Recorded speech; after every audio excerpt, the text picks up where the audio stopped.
Alejandra. En Europa, no sé por qué razón, pero en Europa siempre han habido esos reyes que han querido ser emperadores, ¿no? Dominar todo el mundo conocido. Siempre han surgido, toda la vida. ¿Ven? Toda la vida. Vemos en el caso de Babilonia, los medo-persas, los griegos, los romanos, y después vemos en la historia moderna, ¿no? Lo vemos a Hitler, vemos también Napoleón, ¿no? Y vemos cuántos líderes se levantaron y quisieron hacer un imperio, o sea, dominar el mundo entero. No sé por qué razón sucede eso, pero la Biblia dice que el último emperador que será maligno, que gobernará el mundo entero, será el anticristo. El anticristo. Y según la profecía saldrá justamente de Europa, de esos lugares donde han salido esos hombres que han querido conquistar el planeta entero. Ya ahí mismo saldrá el anticristo, ¿no? Porque será un líder político. El anticristo será un líder político que gobernará el mundo entero. Entonces, todo lo que está pasando, pues prepara simplemente el escenario para que él aparezca. Y cuando estábamos hablando en la iglesia sobre este tema, que una hermana me decía que ya le habían tomado un video al anticristo y que salía hablando, y le digo, hermana, no crean esas cosas. La palabra de Dios no miente. La palabra de Dios dice que exactamente cuando él salga, simplemente saldrá a la escena mundial de un momento a otro. Y nadie sabrá quién es. Nadie sabrá quién es. Eso lo dice el libro de Apocalipsis y también Daniel, ¿no? Que cuando él surja, nadie sabrá quién es, pero él surgirá rápidamente, tomará fama, riqueza y todo, será poderoso, pero nadie sabrá de dónde salió. O sea, su historia será algo media misteriosa, media oculta. Más o menos como lo que pasaba con el presidente Obama, ¿no? Nadie sabía que Obama era homosexual, casado con otro homosexual, ¿no? ¿Ya? El que hacía de mujer era homosexual, ¿ya? Él a veces se equivocaba. ¿El presidente Obama? Sí, decía, en vez de decir el nombre de mujer, a veces se equivocaba y decía el nombre de hombre, ¿ya? Y la historia de él, mire, cuando él fue presidente, nadie sabía quién era el papá, quién era la mamá, nadie sabía porque no topaban ese asunto. Los que topaban ese asunto era la gente que le gusta investigar y ahondar en todo eso. Y ahí descubrieron que efectivamente el padre de Obama es un misterio, la madre es un misterio, ¿ya? Y que Obama y el que hacía de mujer de Obama sí se conocieron cuando eran jóvenes, y hay una foto donde están los dos antes de que lo operen y todo. ¿Sí? Entonces, por eso es que Obama fue el primero en el mundo en apoyar lo que es el grupo LGBT, le dio dinero, ya apoyó al grupo de las mujeres. ¿Cómo se llama el grupo de las mujeres que se levantan a tirar piedras y todo? Las feministas, ya. Y todos esos grupos Obama financió económicamente para que ellos tengan fuerza y poder económico y se organicen para poder ir a todo el mundo. Amén. Así será el anticristo, subirá de un momento a otro. Y él conquistará el mundo no con pistola, no a la fuerza, lo conquistará con engaño. Porque dice la Biblia que él aparentará ser un hombre muy bueno, muy justo, su aspecto, su rostro. Por eso es que nosotros seres humanos nos dejamos engañar por lo que ven nuestros ojos. Cuando vamos a votar por un hombre, por una mujer, dice, ese es el hombre, esa es la mujer, porque vemos su aspecto, pero no sabemos quién es por dentro. Amén. Yo sí, eso sí le he dicho a mis hermanos cristianos. Si usted ve que ese líder, por muy bueno que parezca, puede ser hombre o mujer, pero si usted lo ve que va a donde espiritistas, satanistas, que se hace baños de limpia y todo, es hijo del diablo. Usted no tiene por qué pelearse por esa mujer o por ese hombre. No lo haga, es un hijo del diablo. ¿Ven? Entonces, así está el mundo lleno. Y cuando Él aparezca a eso, engañará incluso a los elegidos, o sea, a nosotros también. Nos engañará porque muchos de nosotros vemos solamente el aspecto y afuera. ¿Amén? También seremos engañados, parece mentira. Entonces, el padre de Alejandro Magno fue Filipo. Amén. ¿Y dónde murió Alejandro Magno? Alejandro Magno dice que murió en Babilonia. No, estoy hablando resumidamente, no se preocupe. No se preocupe. Entonces, cuando vemos la historia, ¿no?, que dice 323 antes de Cristo, significa que todas estas cosas ocurrieron antes del nacimiento y muerte y resurrección de nuestro Señor Jesucristo. Todo eso dio lugar antes. Por eso se toma a Jesucristo como base de la historia para contar el tiempo futuro y el tiempo pasado. Pero nunca se olvide usted de que cuando la palabra dice aproximadamente, significa que es un tiempo que puede tener sus diferencias en meses o en días, o sea, no es un tiempo exacto. Si tuviéramos una máquina del tiempo y dijera, voy a la época de tal hecho histórico que dice que sucedió 2000 años antes de Cristo, y usted pone la máquina del tiempo, por sorpresa, y cuando usted llega todavía no sucede. Y te dice, pero aquí está escrito que sucedió exactamente ese día. ¿Ya? Por eso dice bien los libros, aproximadamente, porque no es una fecha exacta. ¿Amén? ¿Está aclarado? Vemos el caso de los Ptolomeos o los Ptolomeos. Amén. Que fueron reyes que reinaron. Unos eran muy malos, otros en cambio tuvieron amistad con los israelitas. Incluso uno de los Ptolomeos, llamado Seleuco, si no me equivoco, Seleuco se llamaba. Él quiso entrar a la fuerza al templo, al lugar santísimo. Los judíos no se lo permitieron. Él forzó con ellos, pero cuando él ya logró entrar al lugar santo, dice que tuvo mucho temor y él salió huyendo. Pero solo porque los judíos se lo pusieron, le cogió venganza.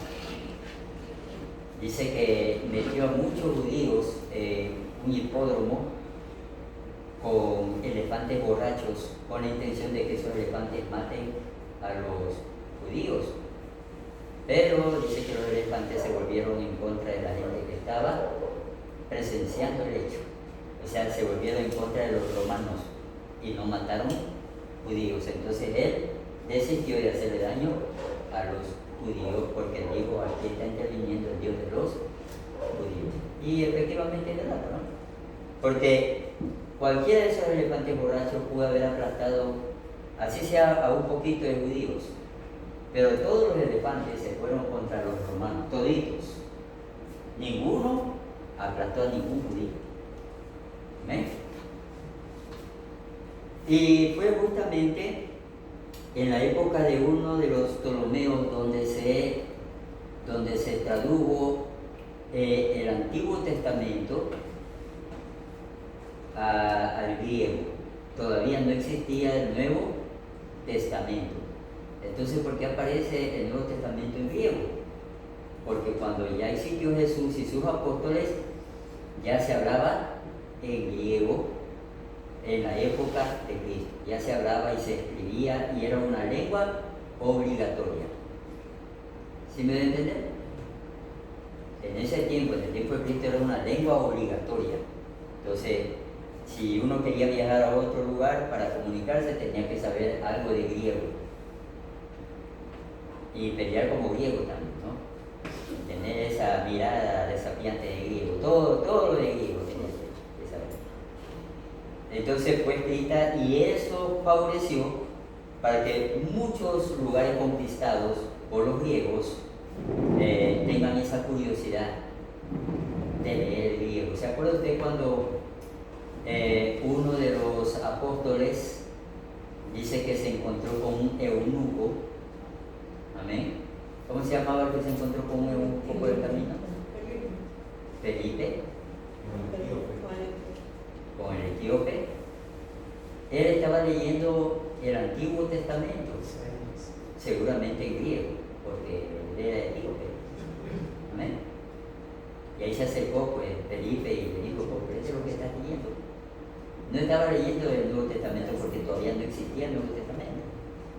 ¿Amén? Todavía los apóstoles no habían escrito el Nuevo Testamento. El Nuevo Testamento lo venimos a conocer varios cientos de años después de que habían muerto los apóstoles y los que vivieron con los apóstoles, porque fueron encontradas las escrituras de los apóstoles y de ahí fueron traducidas al español y a otros idiomas. Pero hasta ese momento nadie conocía ni las cartas de Pablo ni nada de esas cosas. Amén. Entonces, muchas de las escrituras fueron para nosotros, fueron traducidas de los rollos del Mar Muerto, porque los judíos eran tan celosos que no dejaban que su Antiguo Testamento sea llevado por los gentiles para ser traducido o tantas cosas más. ¿Ya? Cuando ellos ya lo permitieron, ahí ya cogieron la Biblia que nosotros cargábamos, ahí ya la compararon con las escrituras hebreas para ver en qué había fallas de traducción, ¿no? Donde le faltaba algo, en donde le habían aumentado algo, para no agrandarle tanto el asunto, las fallas de traducción y lo que le faltaba a la Biblia que ya teníamos hace mucho tiempo atrás, era muy poco, no era mucho. ¿Eh? Entonces, de la escritura hebrea pudieron sacar muchas cosas que todavía le faltaban a la Biblia. Entonces, así fue, gracias a Dios, llegando a nosotros, a nuestras manos, la palabra de Dios. ¿Amén? En arameo y en griego. Porque se tradujo de los rollos del Corán en arameo. Se tradujeron en arameo. ¿Amén? Y también habían rollos escritos en griego también. Y de ahí se tradujo muchas partes de la Biblia. ¿Se me va a entender, mis hermanos? Amén. Entonces, la historia bíblica es muy bonita, ¿no? Muy bonita, muy vasta, porque en la Biblia, aunque parezca mentira, abarca la historia de toda la humanidad, y de muchas grandes naciones. Solamente usted imagínese qué hubiera sido de Egipto si no hubiera desaparecido como nación. ¿Quién mandaría hoy en este mundo? Egipto. Egipto. Ni Hitler hubiera podido hacer guerra a Egipto. Ellos hubieran tenido las armas atómicas, ellos hubieran tenido lo mejor de lo mejor de lo mejor. Serían una nación superior a Estados Unidos, los egipcios. ¿Ya? Los babilónicos no, porque no eran tan avanzados como los egipcios. Los babilónicos tuvieron su tiempo, pero en cambio no tuvieron ese interés que tuvieron los egipcios en profundizarse en muchas cosas. ¿Sí me voy a entender, mi hermano? Amén. Bueno, entonces vamos a que pase cada uno a que me dé primeramente un resumen del trabajo que hizo de la clase sobre la primera materia, ¿no? ¿Amén? ¿Por acá? La naturaleza de Dios, la primera materia.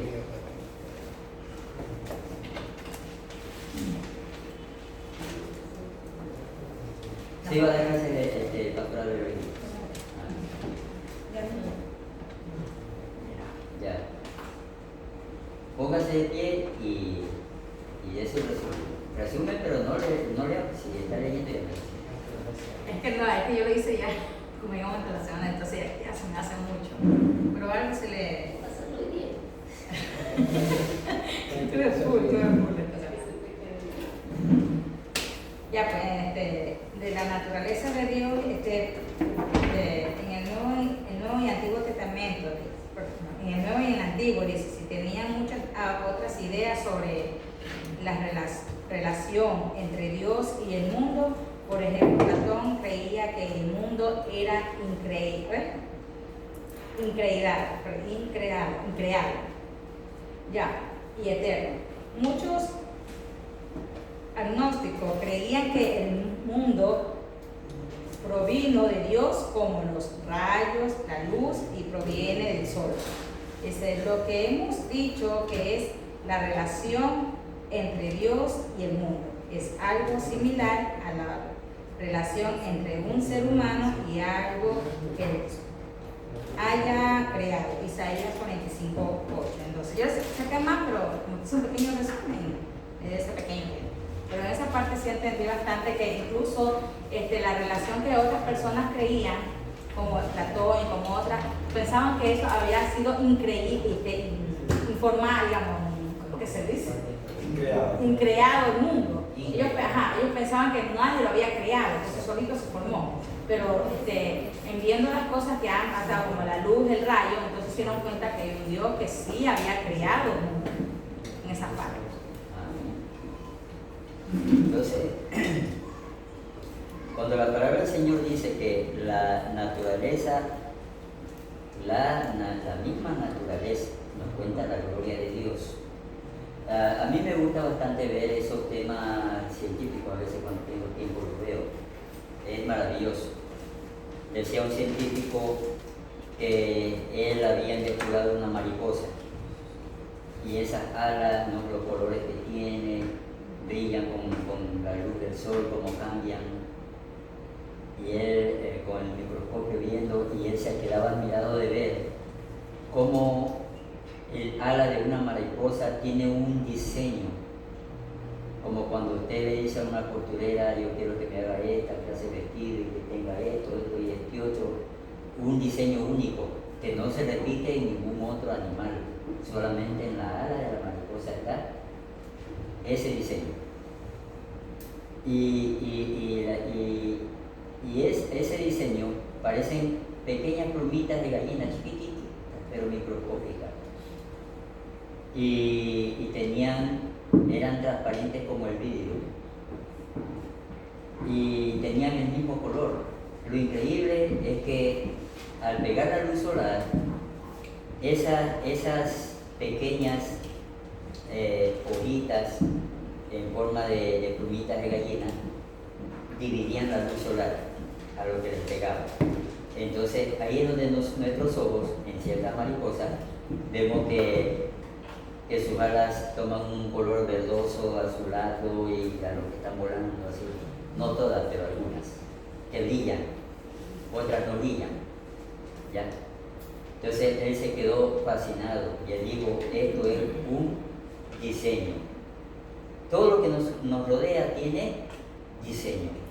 Por eso es que el hombre es imitador de Dios. ¿Ven? Vemos el edificio, ¿no? Para que el hombre haga un edificio, primero hace un plano, calcula, ¿no? Cava la tierra, pone bases y así, más o menos dice, bueno, de tantos pisos lo quiere y ya calcula todo. Así también Dios hizo. Todo lo que el hombre hace es una imitación de lo que Dios también hizo. Todo tiene su diseño. Cuando uno va al internet, a YouTube, y uno dice, quiero ver los tesoros de la nieve, ahí aparecen miles y miles de fotos que le tomaron a los copitos de nieve, pero fotos microscópicas, parecen lamparitas, bien bonito. Pero en la nieve artificial, cuando ellos vieron en el microscopio, solamente veían gotas de agua. En cambio, en la nieve natural hay diseño. Así como dice el libro de Hoffman, que Dios dejó los tesoros de la nieve para los tiempos de angustia. Amén. O los últimos tiempos. Y justamente en los últimos tiempos es que ha sido descubierto que hay tesoros en la nieve. Amén. A ver, otro más que pueda. ¿Su nombre es mi hermana cuál era? Ya.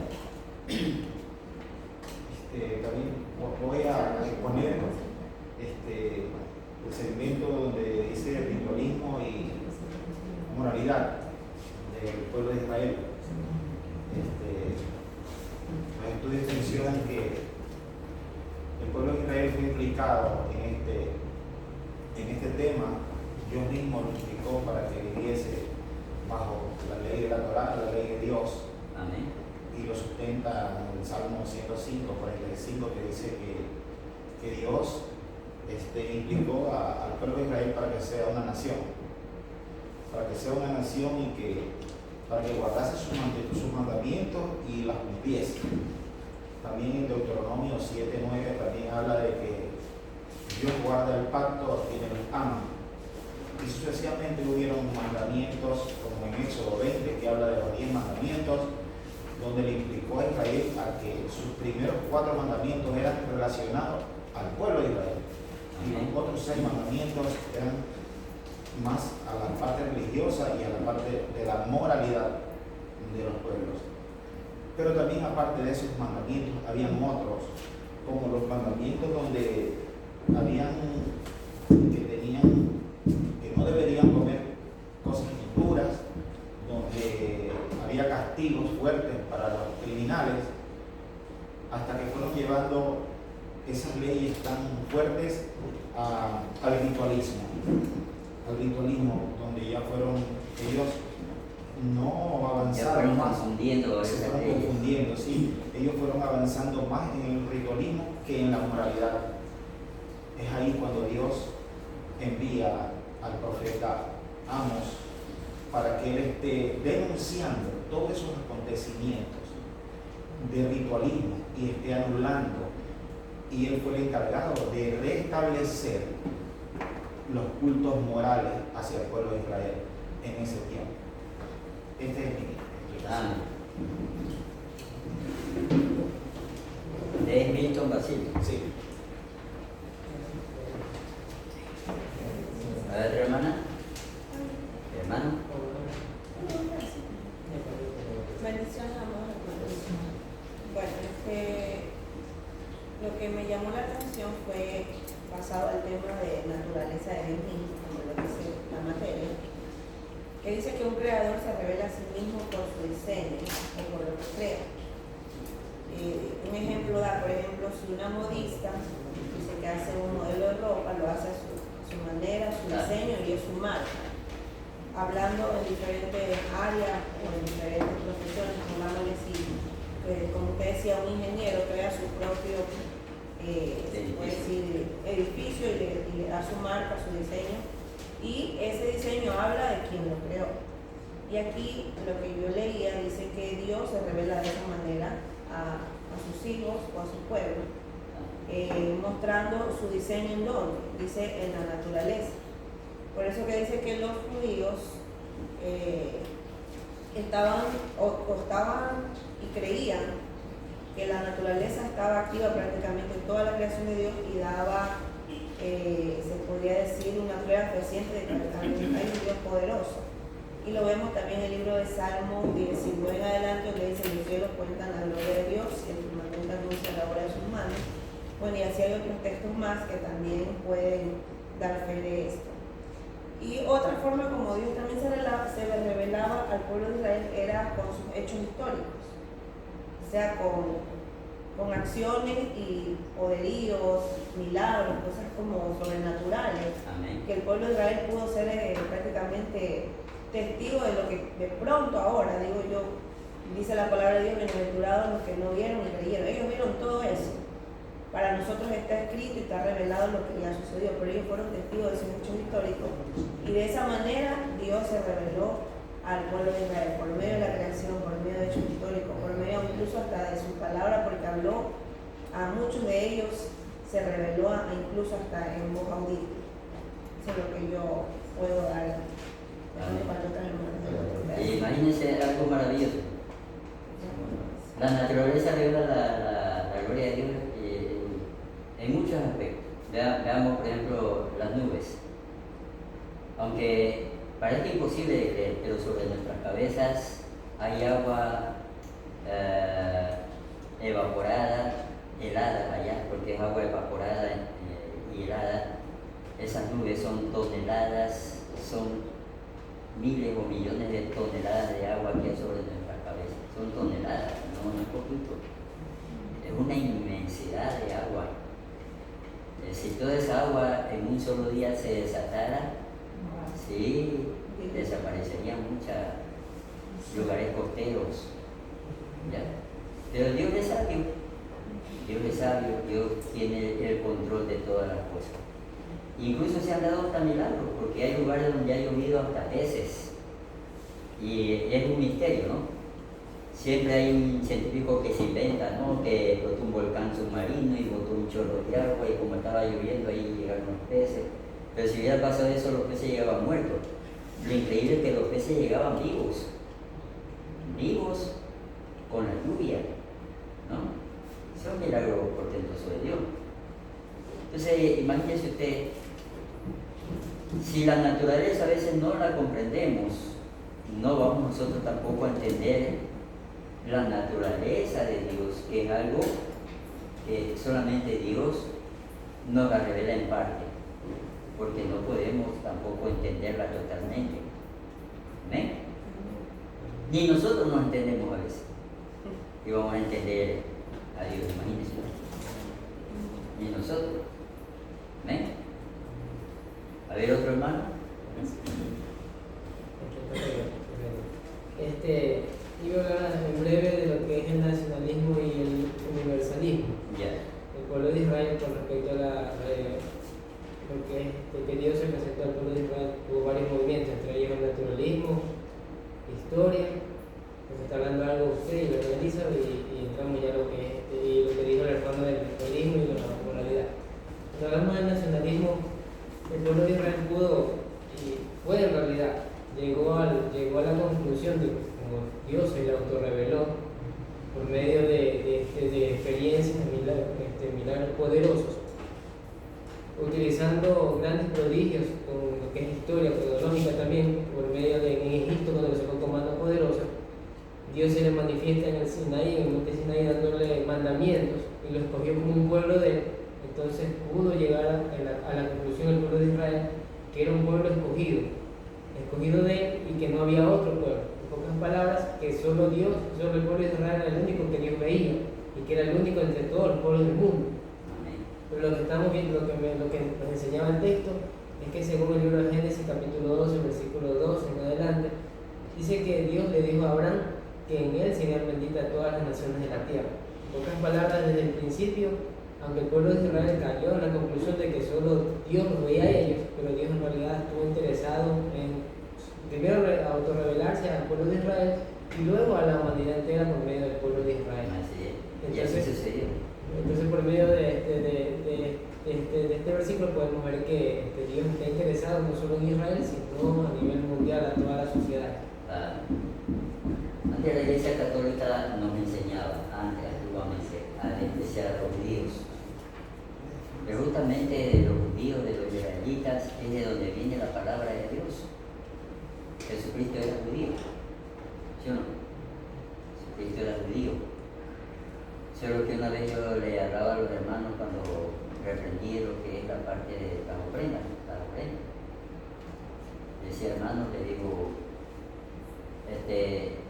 Jesús no era ni sacerdote ni levita, no era de la línea de Aarón, él era de la tribu de Judá, o sea, él no era de la línea sacerdotal. Y según la ley, él no tenía el derecho de recibir ni diezmos de ofrenda, según la ley. Pero el que lo hizo sumo sacerdote, que es Dios, le dio todo el derecho para que él reciba todo eso. ¿Ven? Imagínense. Entonces, si alguien dice que el ofrendar es algo que solamente está en la ley, está equivocado. ¿Ven? Entonces, imagínense, ¿no? Jesucristo no era de Aarón ni levita tampoco, pero Dios le dio ese derecho. Lo hizo sumo sacerdote. ¿Ven? Maravilloso, ¿no? Y entonces el nacionalismo pues le hizo mucho daño al pueblo de Israel, porque justamente ellos con su nacionalismo no permitían que la palabra de Dios llegue a otros lugares. Sentían tanto celo de la palabra de Dios que ellos no querían que ni su Dios ni su religión sea mencionada. En otros lugares donde ellos vivían, cuando ellos tenían sus ritos religiosos, lo hacían en secreto, sin que nadie sepa, sin que nadie vea.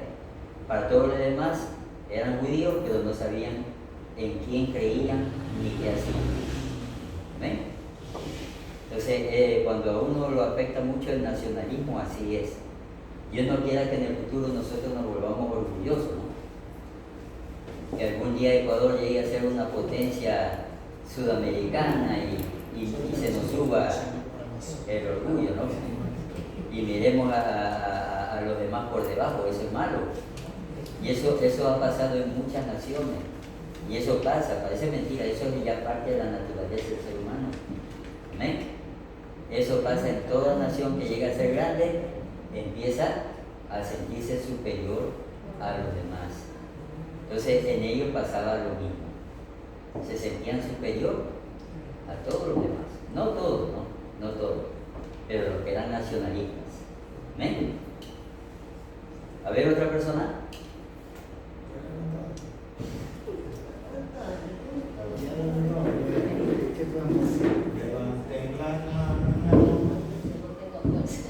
No importa que diga lo mismo si usted está dando algún resumen, contarle que no lea.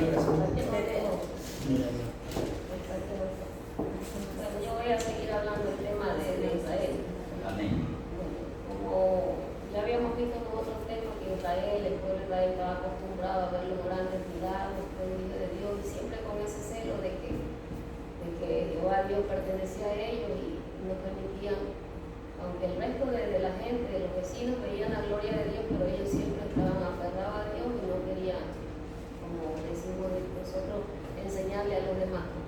Pero en este tema que yo estaba leyendo, dice que ya cuando cayó Damasco, Jerusalén, la fe de ellos empezó a decaer, porque ellos estaban acostumbrados al milagro y cuando Jerusalén fue destruida, Damasco, se sintieron mal y entonces ellos dijeron, ¿y dónde está Dios? ¿Cómo es la cosa?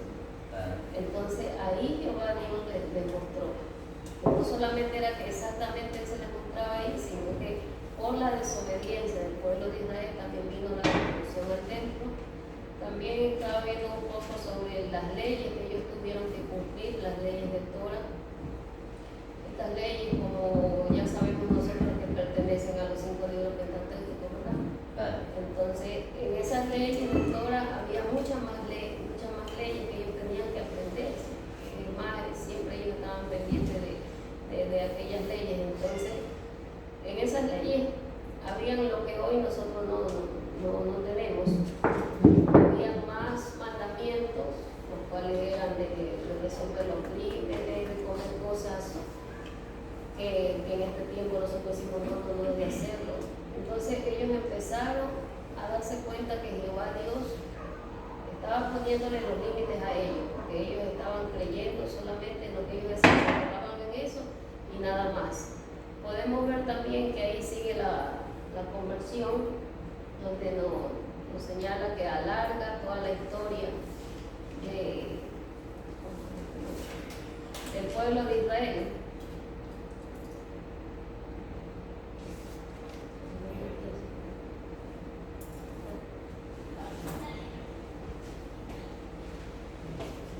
Perdió esa letra, esa palabra que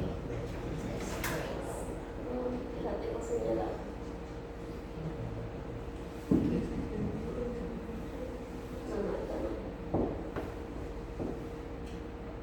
Bueno, lo que les quería dar a comprender, que aunque era difícil para ellos comprender todo lo que estaba sucediendo, Jehová Dios se manifestó en ese momento y les hizo ver que Él no solamente era Dios para ellos, sino para toda la creación, para que ellos también pudieran exponer a los demás lo que era Jehová Dios para ellos.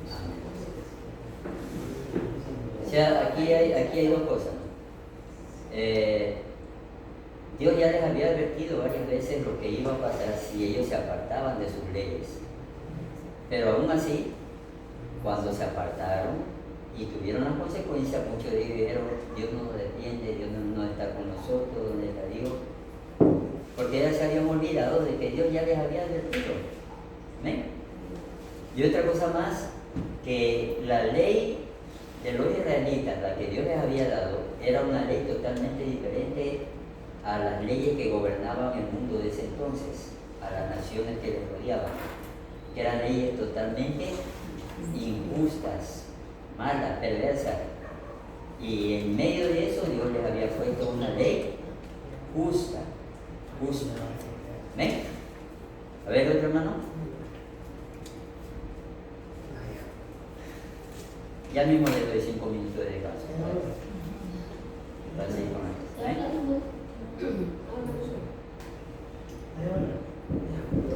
Hermana.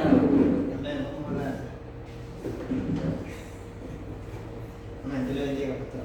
Amén. Yo voy a hacer un resumen del resumen. ¿Tu nombre? Roger Herman. Espinosa. Amén. Yo voy a hablar sobre de la forma en la cual el Señor se manifestaba a través de lo que hemos leído en las páginas que se nos leen. Amén. Y es que una de las formas es, como ya mis hermanos lo han dicho, mi hermana Alicia lo dijo, una de las maneras que Él se manifiesta es en su creación, en todo lo que Él creó. El libro decía que un diseñador o un creador siempre en su obra o en algo que hace, siempre está la marca de aquel autor. Y menciona también de que los israelitas creían en que Dios estaba en la naturaleza y por esa razón celebraban las fiestas de las cosechas y asimismo también celebraban la fiesta de las Pascuas. También dice que el Señor se manifestó a través de su historia cuando liberó al pueblo de Israel de Egipto, cuando le dio la promesa a Abraham que iba a tener una descendencia que no se puede contar como las estrellas del cielo. Y asimismo llegamos ahora del ritual y de lo moral, que también asimismo dice que el Señor prefiere más lo moral que lo ritual, porque los judíos o las personas en cuales estaban encargadas del pueblo de Israel comenzaron a hacer rituales que hacían sus vecinos y al Señor no le agradaba esas cosas, entonces mandó a profetas a que demanden lo que estaban haciendo mal. Y entonces podemos darnos cuenta que el Señor más se fija en nosotros, en que quiere que nuestra moral sea buena y más no que estemos practicando tradiciones que a Él no le agradan. Y también ahora llegamos a lo nacionalismo y universalismo. Listo. Ya, listo. En esto podemos entender que el Señor no es un Dios en el cual quiere solo mostrarse en una sola parte, sino más bien que quiere ir por todo el mundo. Y vemos que eso se puede ver en la historia de Jonás, que cuando lo manda a predicar a los ninivitas, que no eran personas judías ni de Israel, y el Señor tuvo compasión y misericordia de sus vidas y les mandó que se arrepientan. Y el Señor estuvo interesado en sus vidas y en sus almas. Entonces nos damos cuenta de tantas maneras en las cuales el Señor se manifiesta, en que Él se muestra en nuestras vidas y que tiene una promesa grande con nosotros, que se la dio a Abraham, y en el día de hoy se están cumpliendo cada día todas sus promesas. Amén. Amén, correcto.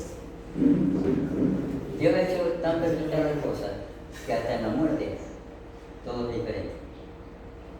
Vemos nosotros el caso de los animales cuando mueren, se lo devoran los gusanos, ¿sí o no? Pero en cambio el ser humano no se lo devora un solo tipo de gusano, son algunos tipos de gusanos. No recuerdo cuántos eran, no me acuerdo si eran 6, 5, 4, pero si usted quiere investigue, ¿no? Por eso es que cuando va un forense y ve por ejemplo el cuerpo que ya está casi ya seco y por ahí nota que ahí todavía hay gusanito, ya sabe el tiempo exacto de la muerte por ese último gusano que ya está devorando todo, antes de que ya queden los huesos sin nada. Amén. Entonces ese forense dice, a esta persona ya tiene, dice, 8 días. 8 días de muerte. ¿Ven? Ellos ya calculan. Mira hasta dónde Dios hizo las cosas tan perfectas, ¿no? Que hasta en la muerte somos diferentes a los animales. Somos explosivos, porque Dios así nos hizo a nosotros, diferentes a los animales. ¿Ven? Entonces imagínense eso que enseña la evolución, ¿no? ¿Cómo es posible que al hombre lo devoren varios tipos de gusanos y a los animales solamente un solo tipo de gusano? Medio raro. Si fuéramos animales, entonces debería pasarnos lo mismo que los animales. El mismo gusano que devora al perro me devoraría a mí también, ¿no? Pero no es lo mismo. ¿Ven? En todo Dios ha hecho diferencia. Gloria a Dios, ¿no? Entonces tienen 5 minutos de descanso porque ahí ya doy la otra materia y hasta eso los deberes. Doris Delgado.